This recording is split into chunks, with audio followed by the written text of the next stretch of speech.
Olá, vamos falar um pouco sobre narcisismo. A história de Narciso, claro, tem que ser entendida para a gente entender o que é o narcisismo.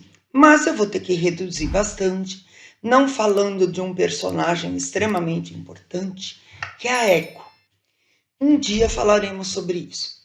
Narciso nasce de um rio extremamente agressivo, violento, e de uma mãe ninfa, Liríope, alguém que vive entre mundos, com muito pouco contato com o mundo real.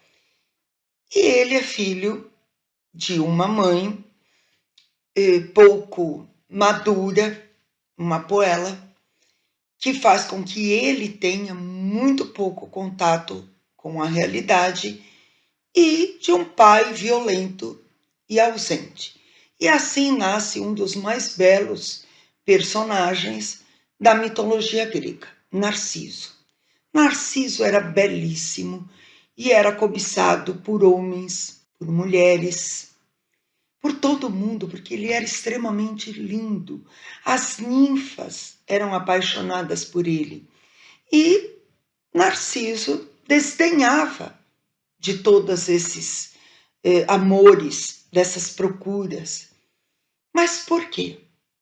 Narciso tinha pouco contato consigo mesmo e com a realidade.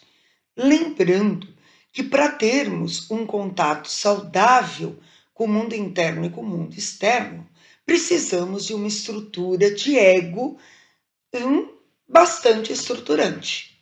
Ou seja, que saiba se adaptar, que saiba conviver, que saiba criar personas saudáveis, adaptativas. Não era o caso de Narciso.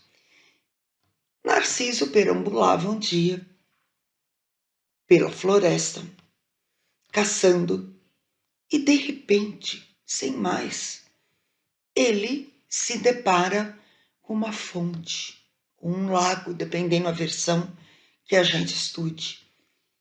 E ao olhar para o espelho d'água, ele fica apaixonado pelo que vê. E o que ele vê? Ele se vê.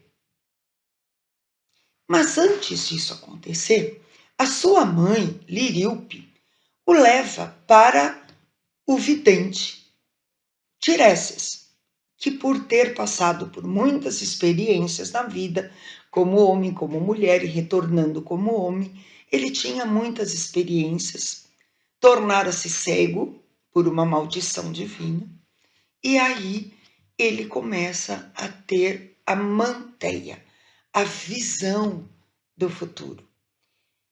E ao procurar Tiresias, porque ela tinha muito medo do que os deuses poderiam fazer com seu filho, pela beleza que ele tinha, Tiresias diz que ele viveria muito se não se visse.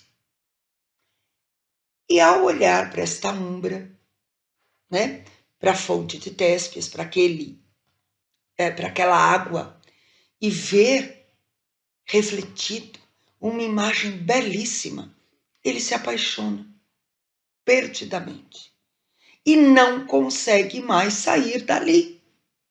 Ele fica tomado, né, por aquela ilusão. E cada vez que ele tenta se aproximar, esse espelho d'água começa a se movimentar e a imagem desaparece. E ele se aquieta e a imagem volta.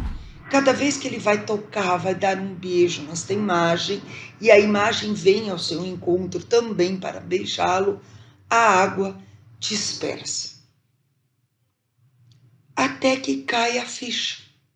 E ele descobre que está apaixonado por si mesmo. E entra em desespero total. E começa a se bater. E aí sangra. E ele vê confirmado que aquela imagem é ele próprio. E aí ele morre. Em seu lugar surge uma flor belíssima, branca, com o centro amarelo, que é o narciso. E o que é o narciso?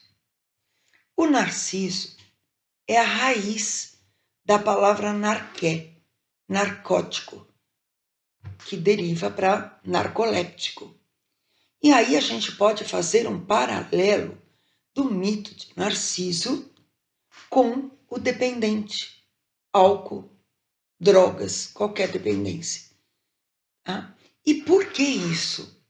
Porque o dependente também vive assim, tomado por essa paixão, por essa umbra. Ele não consegue sair dali. E não é que ele não queira, ele não consegue. É uma patologia. O narciso é dependente de algo que ele não tem. E o que ele não tem? O conhecimento de si mesmo.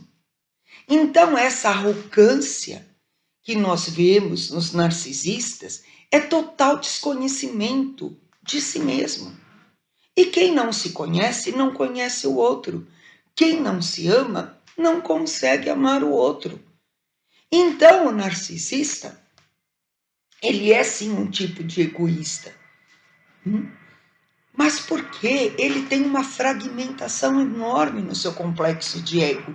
Ele não teve uma mãe suficientemente boa, né, para fazer as pontes nas suas experiências de ego, para que formasse o continente, o complexo de ego. E assim, ela é uma pessoa frágil. Normalmente, o narcisista, ele tem uma labilidade muito frágil, ele surta por qualquer coisa, ele descompensa por qualquer coisa. E ele precisa de algo que ampare, que dê sossego a essa alma em conflito.